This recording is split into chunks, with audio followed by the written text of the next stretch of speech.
దేవుని యొక్క పరిశుద్ధ నామమునకు స్తుతి కలుగును గాక. మీ అందరికీ నా వందనములు. నా పేరు షీల. సెలీనా ఆంటీ గారికి, అలాగే మన ప్రభుదాస్ అంకుల్ గారికి నా హృదయపూర్వక వందనములు. ఈ సమయంలో దేవుడు నాతోటి ఏం మాట్లాడారు, ఎట్లాగా దేవుడు నన్ను ఎలాంటి స్థితిలో ఉన్న నన్ను ఏ విధంగా నన్ను పైకి తీసుకొచ్చారు, ఏ విధంగా తన బిడ్డగా తన మహిమ కొరకు ఎలా వాడుకుంటున్నారు అనే విషయాలను మీతో పంచుకోవాలని ఆశపడుతున్నానండి. ఈ యొక్క సాక్ష్యం మొదలుపెట్టే ముందు కీర్తన గ్రంథము 37వ అధ్యాయము 4వ వచనము ఒకసారి అందరం తీసి చదువుదాము. యెహోవాను బట్టి సంతోషించుము, ఆయన నీ హృదయ వాంఛలను తీర్చును. యెహోవాను బట్టి సంతోషించుము, ఆయన నీ హృదయ వాంఛలను తీర్చును. ఆమేన్. నేను 2015-16లో నేను KPHPలో ఉన్నప్పుడు నాకు ఆంటీ పరిచయం అయ్యారండి. ఒక స్త్రీల కూడిక ద్వారా నాకు ఆంటీ పరిచయం అయ్యారు. ఆ సమయంలో నేను ఆంటీని కలుసుకోవడం జరిగింది. ఆ ఆంటీ ద్వారా ఎన్నో విషయాలు నేను నేర్చుకున్నాను. నేను ఆంటీని కలుసుకునే సమయంలో ఆ యొక్క సంవత్సరంలో నేను ఎంతో డిప్రెషన్లో, ఎంతో భయంకరమైన వ్యక్తిగా, అంటే క్రైస్తవురాలనే కానీ నేను దేవుణ్ణి లోతుగా తెలియని క్రైస్తవురాలని, అలాంటి పరిస్థితుల్లో నేను ఉన్నాను. అయితే ఆ స్త్రీల కూడికల ద్వారా నేను ఎన్నో విషయాలు ఆంటీ ద్వారా నేను నేర్చుకోవడం జరిగింది. ఒక చిన్న పిల్లలాగా ఆంటీ దగ్గర ఆంటీ పాదాల కింద కూర్చొని ఆంటీ వాక్యం చెప్తున్నప్పుడు అవన్నీ నేను నోట్ చేసుకుని అవన్నీ నేర్చుకోవడం జరిగింది. ఆ సమయంలో ఆంటీ ప్రార్థనలు, ఆ యొక్క వాక్యం ద్వారా ఎంతోమంది మరి బలపరచబడటం, ఎంతోమంది చేతబడుల చేత విడిపించబడటం, ఎన్నో రకాలుగా వాళ్ళ పాపాలు ఒప్పుకొని పశ్చాత్తాపడటం, ఇవన్నీ నేను చూస్తున్నప్పుడు దేవా నాకు కూడా సహాయం చెయ్యి, నేను కూడా ఇవన్నిటి నుంచి నేను విడిపించబడాలి, లోతైన ఆత్మీయ సత్యాలకు నేర్పించు ప్రభా, నాతో మాట్లాడు, నన్ను క్షమించు ప్రభు అని నేను దేవుని సన్నిధిలోనే ప్రార్థన చేసుకున్నానండి. అప్పుడు ఆంటీ నా కోసం ప్రార్థన చేశారు. నన్ను పర్సనల్గా కౌన్సిలింగ్ ఇచ్చారు. ఆంటీ నాకు చాలా విషయాలు నేర్పించారు నాకు. ఆ టైంలో నేను ఆంటీకి నా యొక్క వ్యక్తిగత జీవితం అంతా నేను ఆంటీతో మాట్లాడడం జరిగింది. ఆంటీ నాతో మాట్లాడారు, ఎట్లా ప్రార్థన చేసుకోవాలి, ఎలాగా మనం దేవుని దగ్గరగా జీవించాలి, ఇవన్నీ విషయాలు ఆంటీ నాకు నేర్పించారండి. నేను అప్పుడు దేవుని సన్నిధిలో నేను పశ్చాత్తాపడి నేను నా యొక్క పాత స్థితిని అంతా వదిలేసుకుని నేను దేవునిలో నిలబడడం జరిగింది. ఆంటీ నా కోసం ప్రార్థించినప్పుడు ఆ యొక్క డిప్రెషన్ ఇంకా భయంకరమైన అంటే నాకేమి చేత కాదు, నేను అనే ఒక నిరుత్సాహమైన స్థితిలో ఉండేదాన్ని. నా వల్ల ఏమవ్వదు, నాకేమీ చేత కాదు, నేను ఎందుకు పనికిరాను అనే స్థితిలో నేను ఉన్నానండి. ఆ సమయంలో నేను ఆంటీని కలుసుకున్న సమయంలో ఆంటీ నా కోసం ప్రార్థించినప్పుడు ఆ యొక్క చీకటి నుంచి, ఆ యొక్క డిప్రెషన్ అనే చీకటి నుంచి దేవుడు నన్ను విడిపించారు. అది వెళ్ళిపోవడం కూడా నేను చూశాను. ఆ యొక్క దేవుడు అప్పటి నుంచి నన్ను తన కృపలో నన్ను కాపాడుతూ నన్ను బలపరుస్తూ వచ్చారు. ఇంకా అప్పటి నుంచి నేను ఇంకా ఆ పాపాలన్నీ ఒప్పుకొని పశ్చాత్తాపడటం, ఇంకా ఆ స్థితి నుంచి నేను బయటపడడం జరిగింది. తర్వాత నేను ఈ యొక్క పరిచర్యలో దేవుడు నాకు సహాయం చేస్తూ వచ్చారండి. ఒక రోజున ఇంకా అంతేకాదు, పిల్లల విషయంలో నాకు అంటే డిప్రెషన్ అనేది ఎందుకు వచ్చింది అంటే, ఎక్కువగా మాకు మ్యారేజ్ అయ్యి అప్పటికే 6 years అవుతుంది, మాకు ఇంకా పిల్లలు లేరు. నేను చాలా మానసికంగా ఎంతో ఇబ్బంది పడేదాన్ని. అది ఎట్లా అంటే, ఒక పిల్లలు లేని వాళ్ళకే తెలుస్తుంది ఆ బాధ. అంత భయంకరమైన పరిస్థితుల్లో నేను చాలా డిప్రెషన్గా ఉండేదాన్ని. అంతేకాకుండా ఎంతో అవమానం, తృణీకరించబడ్డం, సొంత బంధుమిత్రుల చేత తృణీకరించబడ్డం, అవమానించబడ్డము, ఎన్నో రకాలుగా నేను మానసికమైన ఒత్తిడికి లోనయ్యానండి ఆ సమయంలో. ఎందుకంటే దేవుడు నాలో లేడు. నేను ఎంత ప్రార్థన చేసినా కూడా నాకు జాబ్ ఉండేది కాదు. నేను ఎంతో ఏడుస్తూ ఉండేదాన్ని. ఇప్పుడు ఎంతో బాధతోటి నాకెవరూ లేరు, నన్ను ఆదరించే వాళ్ళు ఎవరో లేరు, నన్ను సరిగ్గా పట్టించుకోవాలి లేరు అని ఎక్కువగా ఏడుస్తా, ఎక్కువగా బాధపడుతూ ఉండేదాన్ని. నాకు పిల్లలు లేరు, నా పరిస్థితి ఏంటి ఇట్లా ఉంది అని చెప్పి ఎక్కువగా నేను విచారంలో ఉండేదాన్ని. ఎప్పుడైతే నాకు ఆంటీ ఇవన్నీ విషయాలు నాకు నేర్పించి నన్ను బలపరుస్తూ వచ్చారో, నాలో దేవుని యొక్క ఆత్మ నా యొక్క జీవితంలో పనిచేయడం మొదలుపెట్టింది. ఆ యెషయా గ్రంథము 53వ అధ్యాయంలో ఉంది కదా మనకు. యెషయా గ్రంథం 53వ అధ్యాయము ఆంటీ నా కోసం అదంతా తీసి చదివినిపించారు. ఒకరోజు నేను డిప్రెషన్లోకి వెళ్ళిపోయాను. అంటే ఇంకా నేను ఈ పరిస్థితి నుంచి నేను బయటకు రాలేను, నేను చనిపోతే బాగుండును అనే అంత లోన్లీనెస్గా నేను వెళ్ళిపోయాను. నేను ఎంతో ఏడుస్తూ కుమిలిపోతున్నప్పుడు ఆ రోజు ఆంటీ నన్ను ఒక తల్లిలాగా నన్ను ఆదరించి నా కన్నీరు తుడిచి, నువ్వేం బాధపడద్దమ్మా, దేవుడు నీకంటే ముందుగా ఆయన ఈ శ్రమలు అనుభవించారు, ఈ కష్టాలు అనుభవించారు అని చెప్పి నాకు యెషయా గ్రంథం 53వ అధ్యాయం 3వ వచనం తీసి ఆంటీ చదివి వినిపించారండి. అది ఒకసారి నేను చదివి వినిపిస్తాను. అతడు తృణీకరింపబడిన వాడును, ఆయన మనుషుల వలన విసర్జింపబడిన వాడును, వ్యసనాక్రాంతుడుగాను, వ్యాధిని అనుభవించిన వాడుగాను, మనుషులు చూడనలని వాడుగాను ఉండెను. అతడు తృణీకరింపబడిన వాడు కనుక మనం అతనిని ఎన్నిక చేయకపోతే. ఈ వాక్యం ద్వారా ఆంటీ నాతో మాట్లాడారండి. ఆంటీ నన్ను బలపరిచారు. ఎట్లా అంటే, యేసయ్య నీకంటే ముందుగానే తృణీకరించబడ్డారు, నీకంటే ముందుగానే ఆయన విసర్జింపబడ్డారు. నువ్వు విసర్జించబడ్డావు, నువ్వు తృణీకరించబడ్డావు, నువ్వు నవ్వులు పాలవుతున్నావు అని నువ్వు బాధపడకమ్మా, నీకంటే ముందుగా యేసయ్య ఈ బాధలన్నీ అనుభవించారు. నువ్వు దేవుని వైపు చూడు, ఆయన నిన్నెన్నడూ సిగ్గుపడినవాడు ఆయన అని చెప్పి ఆంటీ నన్ను ఎంతో ఆ రోజు ఆదరించారు. నేను ఇంకా ఇంటికి వెళ్ళి నేను ఎంతో దేవుని సన్నిధిలో, ప్రభా నువ్వు నాకంటే ఇవన్నీ అనుభవించావు కదా, నేను పడుతున్న శ్రమలు నీకు తెలుసు ప్రభా, నువ్వు నాకు సహాయం చేయి, నా పట్ల కృప చూపించు అని చెప్పి నేను ప్రార్థన చేసుకుని ఇంకా ఆదరించబడడం జరిగింది. తర్వాత పిల్లల విషయానికి వచ్చేసరికి నేను అంటే మాకు 6 years నుంచి అప్పుడు పిల్లలు లేరు. హాస్పిటల్కి వెళ్తే పిల్లలు పుట్టడం కష్టం, PCOD ప్రాబ్లం ఉంది, పిల్లలు పుట్టడం కష్టం అని చెప్పారు. మేమెంతో చాలా బాధపడ్డామండి. ప్రభా మీకు అసాధ్యమైన ఏదీ లేదు, మీకు సమస్తము సాధ్యము, నన్ను మీ కృపలో జ్ఞాపకం చేసుకో ప్రభా అని చెప్పి నేను ఎంతో ఏడ్చాను. మేము భార్యాభర్తలుగా మేమిద్దరము కూడా ఎక్కువగా ప్రార్థన చేసేవాళ్ళం దీని గురించి. ప్రభా మీ కృపలో మమ్మల్ని జ్ఞాపకం చేసుకో, మిమ్మల్ని మహింపరచుటకు మా పట్ల సహాయం దయచే ప్రభా అని మేము ప్రార్థన చేసుకునేవాళ్ళం. అప్పుడు మొదటి సమూయేలు 1వ అధ్యాయము 10-11 వచనాల్లో హన్నా ఏ విధంగా ప్రార్థన చేసింది అనే అంశం గురించి దేవుడు నాతో మాట్లాడటం, నేను ఆ విధంగా నేను ప్రార్థన చేసుకోవడం దేవుడు సహాయం చేశారండి. యెషయా గ్రంథము 1 సమూయేలు 1వ అధ్యాయము 11వ వచనంలో దేవుడు ఏ విధంగా మరి హన్నా ప్రార్థన దేవుడు నాకు గుర్తు చేశారండి. నేను ఆ విధంగా ప్రార్థన చేయడానికి దేవుడు నాకు సహాయం చేశారు. నేను ఈ విధంగా ప్రార్థన చేశానమాట. ఇక్కడ హన్నా ఏ విధంగా చేసిందో, సైన్యంలో అధిపతియగు యెహోవా నీ సేవకురాలను నాకు కలిగిన శ్రమను చూచి నీ సేవకురాలను నన్ను మరొక జ్ఞాపకం చేసుకుని నీ సేవకురాలను నాకు మగపిల్లను దయచేసిన ఎలా వాని తల మీద క్షౌరపు కత్తి అన్నిటికీ రానియక వాడు బ్రతుకు దినములన్నిటను నేను వానిని యెహోవాకు నీకు అప్పగింతునని మొక్కుబడి చేసుకున్నాను. ఆమె యెహోవా సన్నిధిని ప్రార్థన చేయుచుండగా ఏలియా ఆమె నోరు కనిపెట్టుచుండెను. ఈ విధంగా దేవుడు నన్ను ఎలా ప్రార్థన చేసుకోవాలంటే, ఆయన మహిమ కొరకు మనము ప్రార్థన చేస్తే దేవుడు తన మహిమ కొరకు మనల్ని నింపుతారు అని ఇక్కడ వాక్యంలో ఉన్నట్టు నేను ఆ విధంగా ప్రభా మీరు నాకు మగబిడ్డనిస్తే, మీరు నాకు గర్భఫలం ఇచ్చి మగబిడ్డనిస్తే నేను తప్పకుండా మీకు సేవ కొరకు ఆ బిడ్డను సమర్పించుకుంటాను ప్రభా, నాకు మీరు సహాయం దయచేయండి, మీ కృపణ పట్ల చూపించండి ప్రభా అని నేను అలా ప్రార్థన చేసుకోవడం జరిగిందండి. దేవుని యొక్క మహాకృపను బట్టి ఆ డాక్టర్లు అసాధ్యమని చెప్పిన విషయాన్ని కూడా దేవుడు సాధ్యం చేసేలాగా దేవుడు కార్యం చేశారు. ఆంటీ కూడా ఈ విషయంలో ప్రార్థన చేశారండి. నాకు తల్లిలాగా, నన్ను ఒక ఆత్మీయ తల్లిలాగా నన్ను ఎంతో ఆదరించి నా కోసం ప్రార్థన చేశారు aunty uncle, Selena aunty uncle. ఆ సమయంలో నేను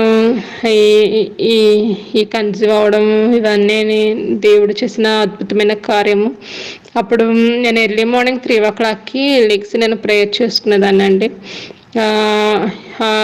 అది కూడా నాకు తెలియదు. ఆంటీ నేర్పించింది నాకు ఎట్లా ప్రార్థన చేసుకోవాలో, ఎర్లీ మార్నింగ్ లెగిసి మనము దేవుని సన్నిధిలో ఎలా కనిపెట్టాలో అవన్నీ ఆంటీ ద్వారానే నేర్చుకోవడం జరిగింది. అప్పుడు ఆంటీ నాకు చెప్పేవాళ్ళు, ఇలా ప్రార్థన చేసుకుంటే దేవుడు మనకు సహాయం చేస్తారు, ఇట్లా మనం ఆయన పాదాలు పట్టుకోవాలి, ఇలాగ మనము దేవుని దగ్గరగా జీవించాలి అని ఆంటీ నాకు చెప్పారు. నేను ఆ విధంగా నా ఆంటీ చెప్పిన విధంగా నేను ఎర్లీ మార్నింగ్ 3 o'clock ఎంత కష్టమైనా కూడా లేచి ప్రార్థన చేసుకునేదాన్ని. దేవుడు ఆ విధంగానే నాకు నా ప్రార్థన జవాబు ఇవ్వడం ఒక్కొక్కటి దేవుడు నాకు సహాయం చేస్తూ వచ్చారండి.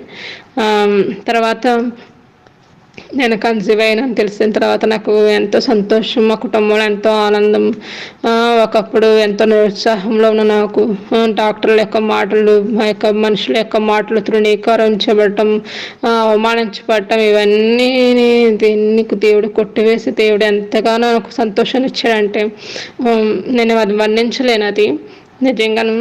తర్వాత ఆ యొక్క 9 months దేవుడు నాకు సహాయం చేశారు. తర్వాత మంచిగా డెలివరీ అవడానికి దేవుడు మరి నేను అడిగాను. ఒకరోజు 3 o'clock లెగిసి ప్రేయర్ చేసుకుంటున్నప్పుడు దేవుడిని అడిగాను, నేను ప్రభా ఒకసారి నాకు నా బిడ్డను నాకు ఒకసారి చూపించు ప్రభా అని చెప్పి నేను దేవుడిని అడిగానండి. దేవుడిని అడిగితే దేవుడు నాకు చూపించారు.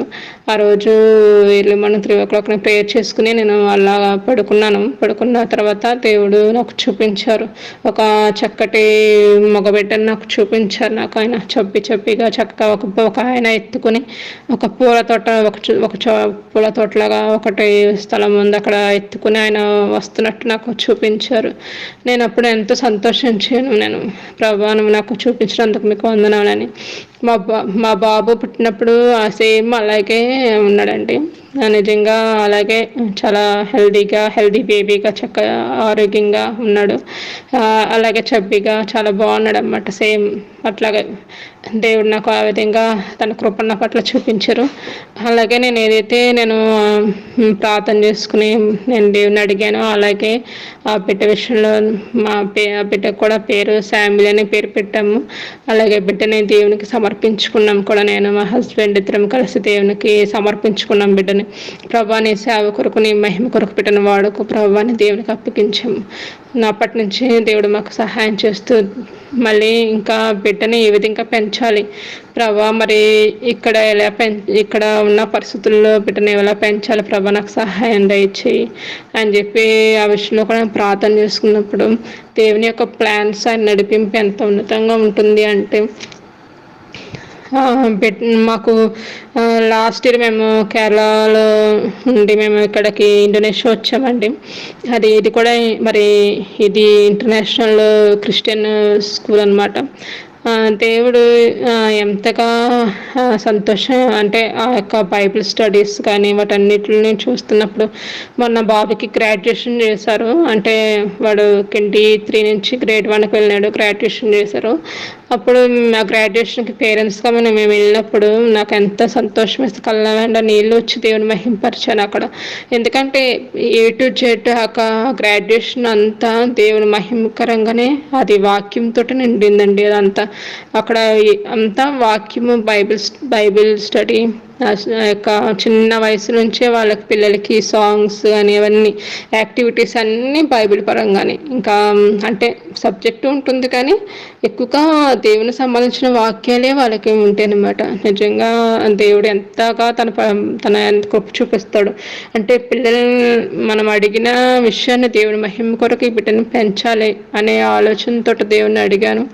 దేవుడు ఆ విధంగానే తన మహిమ కొరకు అలా నడిపించారు మమ్మల్ని. నిజంగా అక్కడ మరి అసలు గ్రాడ్యుయేషన్ అది చేస్తున్నప్పుడు నిజంగా దేవుని మహింపరిచి దేవుని స్తుతించానండి. బాబు పుట్టాక ఒకరోజు నేను కొంచెం అంటే ప్రార్థన చేసుకుంటున్నాను కానీ నేను అంత పూర్తిగా ప్రార్థన చేసుకోలేకపోతున్నాను.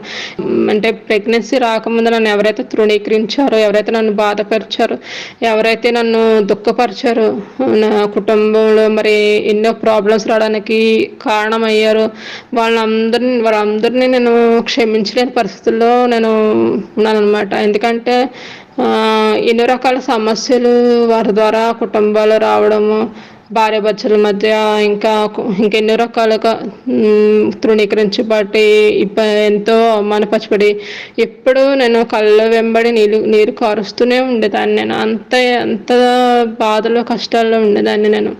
ఎందుకంటే అంత అవమానం, అంత పరిస్థితుల్లో నేను అనుభవించాను నేను. అది అది మాటల్లో చెప్పలేను అది. ఎందుకంటే పిల్లలు లేని వాళ్ళకి ఆ బాధ ఏంటనేది నాకు తెలుసు, వాళ్ళకి అర్థమవుతుంది. అలాంటి పరిస్థితుల్లో కానీ నేను వాళ్ళ మాటలు, అప్పుడు వాళ్ళని ఏ విధంగా ఎలా బాధ పెట్టారు అవన్నీ నాకు గుర్తొస్తూ ఉండి నేను ప్రార్థన చేసుకోలేకపోయేదాన్ని. ఒకరోజు మేము కేరళలో ఉన్నప్పుడు ఆంటీ వాక్యం చెప్తున్నారండి. అది హృదయం గురించి ఆంటీ వాక్యం చెప్తున్నారు. ఆ రోజు ఆంటీ వాక్యం ఏంటంటే ఒక మనిషి యొక్క హృదయం ఎట్లా ఉంటుంది అనే విషయం గురించి. అప్పుడు అది మత్తయి సువార్త 13వ అధ్యాయము 5-6 వచనాల్లో ఉంటుందండి. ఇప్పుడు ఆంటీ చెప్తున్నప్పుడు నాకు ఆ మాటలు నాతోటే సూటిగా మాట్లాడుతున్నట్టు నాకు బాణాల్లో గుచ్చుకుంటున్నాయండి. ఆ మాటలు ఏంటంటే మత్తయి సువార్త 13వ అధ్యాయము 5-6 వచనాలండి. కొన్ని చాలా మన్నులేని రాతి నేలను పడెను. అక్కడ మన్ను లోతుగా ఉండనందున అవి వెంటనే మొలిచెను, కానీ సూర్యుడు ఉదయించినప్పుడు అవి మాడి వేర్లేనందున ఎండిపోయాను.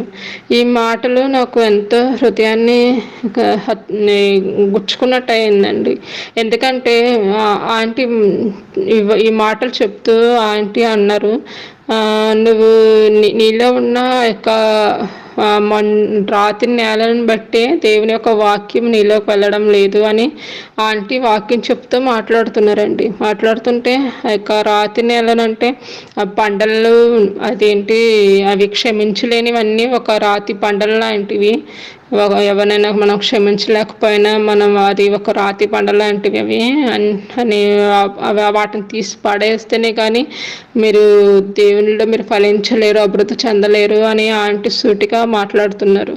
ఆ మాటలు నా హృదయాన్ని ఎంతో దేవుడు నన్ను అది ప్రెస్ చేస్తున్నట్టు అనిపించిందండి నాకు.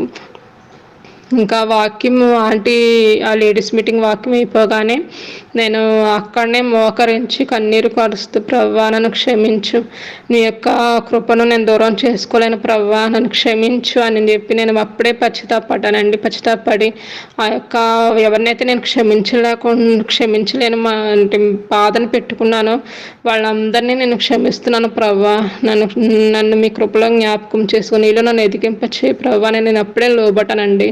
అప్పుడే నేను లోబడి ఆయన చేతికి అప్పగించేసుకున్నప్పుడు అది నాకు ఎంతో సమాధానంగా, నెమ్మదిగా, అసలు నా హృదయంలో అది మా బరువు లాంటిది ఎవరో తీసి పడేసినట్టు నాకు తెలిసిందండి. అప్పటి నుంచి నా హృదయం ఎంతో తేలిగ్గా అయిపోయింది. దేవుడు నాకు ఆ విధంగా నాకు సహాయం చేశారు, పరిశుద్ధాత్మ దేవుడు నాకు సహాయం చేశారండి. తర్వాత నేను ఇంకా గ్రూప్ ప్రేయర్స్లో జాయిన్ అవ్వడము, సౌజన్య అక్క, నేను సుశాన్, మేమందరము, ఇంకా కొంతమంది సిస్టర్స్ మేమందరము గ్రూప్ ప్రేయర్స్ చేసేవాళ్ళము. ఇంకా ఆ విధంగా రోజు ప్రేయర్స్లో ఉండడము, ఇతరుల కోసం ప్రార్థన చేయడము, యొక్క ఆన్లైన్లో పరిచర్య గురించి ప్రార్థన చేస్తూ ఉండేవాళ్ళం. ఒకరోజు ఆంటీ నన్ను పిలిచి, శీలా, దేవునికి నీ పట్ల ఉద్దేశాలు ఉన్నతమైన అమ్మ అని చెప్పేసి అన్నారు. అంటే ఇదేంటి ఆంటీ ఇలా కొత్తగా మాట్లాడుతున్నారు ఏంటి అని నేను అనుకున్నాను.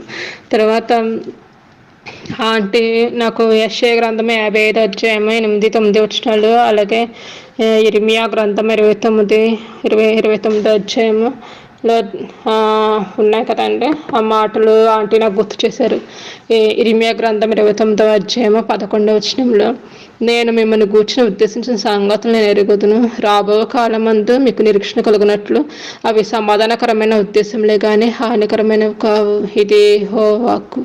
ఈ మాటలు ఆంటీ నాతో మాట్లాడుతూ అన్నారండి. దేవుని యొక్క ఉద్దేశాలు నీ పట్ల ఉన్నతమైన శిల, నువ్వు ఎందుకు పనికిరాను, నేను తృణీకరించబడిన దాన్ని, నేను పనికిరాని పాత్రను నువ్వు ఎప్పుడు అనుకోవద్దు, దేవుని యొక్క ఉద్దేశాలు నీ పట్ల ఉన్నతమైనవి అని చెప్పేసి ఆంటీ నా కోసం ప్రార్థన చేశారు.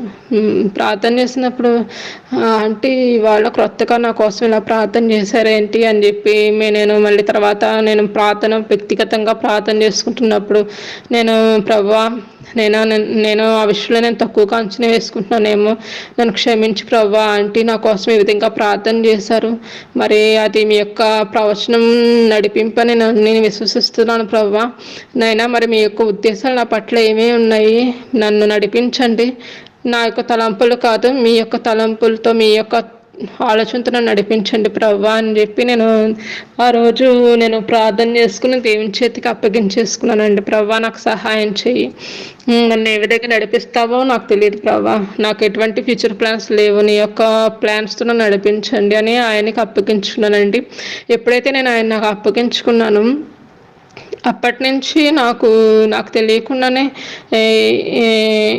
దేవుని పని చేయాలనే ఆసక్తి, నేను ఉత్సాహం ఎక్కువైపోయింది నాకు. అంటే ఎక్కువగా పని చేయాలి దేవుని కొరకు, నేను ప్రయాసపడాలి, నేను దేవునిలో నేను పని చేయాలి అని చెప్పేసి నాకు ఎక్కువగా ఆసక్తిని దేవుడు నాకు ఇచ్చారండి. ఇంకా ఆ యొక్క రికార్డింగ్ వర్క్స్లో కానీ వాటిలో కానీ దేవుడు నాకు సహాయం చేయడానికి దేవుడు కృపనిచ్చారు. మరి ఈరోజు మరి యూట్యూబ్స్లో కానీ మరి అలాగే ఈ రికార్డింగ్స్ ఇవన్నీ ఇప్పుడు మన మెసేజెస్ అవన్నీ రికార్డ్ చేయడానికి బ్యాక్గ్రౌండ్లో ఇప్పుడు ఈ పని అంతా చేయడానికి దేవుడు నాకు సహాయం చేశారు. ఆయన యొక్క పని, ఆయన తోట పనిలో నేను ఒక చిన్న భాగంగా దేవుడు ఈ యొక్క పనిలో నన్ను వాడుకుంటున్నారండి. దేవుడు నాకు సహాయం చేస్తే ఈ యొక్క విషయంలో దేవుని మహింపరుస్తున్నాను. నాకైతే ఇంత టాలెంట్స్ లేవు, ఇంత జ్ఞానం లేదు, కానీ దేవుని యొక్క కృపను బట్టి ఆయన ఇచ్చిన తలాంతులను బట్టి దేవుని మహిమ కొరకు నేను వాడబడుతున్నానండి. అలాగే ప్రేయర్ గ్రూప్స్ నడిపించడం కానీ అన్ని విషయాల్లోనూ దేవుడు నాకు సహాయం చేస్తున్నారు. నాకైతే ఇంత టాలెంట్స్ లేవు, కానీ దేవుని యొక్క మహాకృపను బట్టి అలాగే ఈ యొక్క పరిచర్యలకు వచ్చే కొంతమంది నన్ను ఎంతో అవమానకరంగా మాట్లాడారు, ఎంతో బాధాకరంగా నువ్వు చేసే పరిచర్య ఏంటి అని చెప్పి నన్ను హేళన చేసి నవ్వారు కూడా అండి. కానీ దేవుడు ఒక మాట అన్నారు, అప్పుడు నేను ఎంతో బాధపడ్డాను. ప్రభా, అయినా మరి ఇంతైతేగా నన్ను బాధపరుస్తున్నారు వీళ్ళందరూ, ఎందుకు ప్రభా, నువ్వు చూస్తున్నావు కదా అని చెప్పి నేను ఏడుస్తున్నప్పుడు మిమ్మల్ని బాధించే వారి కొరకు ప్రార్థన చేయమని దేవుడు నాతో మాట్లాడారండి. మనకు పరిశుద్ధ గ్రంథంలో ఆ మాట కూడా ఉంటుంది, మిమ్మల్ని బాధించే వారి కొరకు ప్రార్థన చేయమని. నేను ఎప్పుడైతే వారు ఎవరైతే నన్ను బాధపరచారని, ఎవరైతే నన్ను తృణీకరించి, ఎవరైతే ఈ యొక్క పరిచర్యను నేను చేస్తున్న యొక్క పనిని హేళన చేసి నవ్వారో ప్రభా, మరి వారి కోసం నేను ప్రార్థన చేస్తున్నాను ప్రభా. నేను ఎప్పుడైతే నేను ప్రార్థన చేయడం మొదలుపెట్టాను, నాలో ఎంతో ప్రశాంతత, నెమ్మది, ఇంకా ఈ పనిలో దేవుడు ముందుకు సాగలేక దేవుడు నాకు సహాయం చేశారు. ఇది ఒకటే కాదు, ఇంకా ఇక్కడ ఇండోనేషియాలో మరి మేము ఇక్కడ ఉంటున్నప్పుడు ఇక్కడ ప్రేయర్స్లో కూడా దేవుడు నాకు సహాయం చేస్తున్నారు. ఇక్కడ చర్చెస్లో దేవుడు నన్ను వాడుకుంటూ ఉన్నారండి. ఎక్కడున్నా మనము దేవుని సాక్షులుగా నమ్మకంగా జీవించడానికి మనం నిలబడాలి. మనకు దేవుని యొక్క ఉద్దేశాలు మన పట్ల ఉన్నతమైనవి కాబట్టి ఆయన ఉన్నతమైన ఉద్దేశాల ప్రకారం మనం నడుచుకుంటూ ముందుకు సాగాలి, కానీ మనం ఎక్కడ కృంగిపోకూడదు. దేవుడు నాకు ఇచ్చిన యొక్క ధన్యతను బట్టి దేవుని స్తుతించుకుంటున్నాను. నేను నమ్మకంగా దేవుని కొరకు జీవించాలని నా కోసం మీ అందరూ ప్రార్థన చేయండి. థ్యాంక్ యూ సెలీనా ఆంటీ, ప్రభుదాస్ అంకుల్, మీ అందరికీ వందనాలండి. Thank you so much.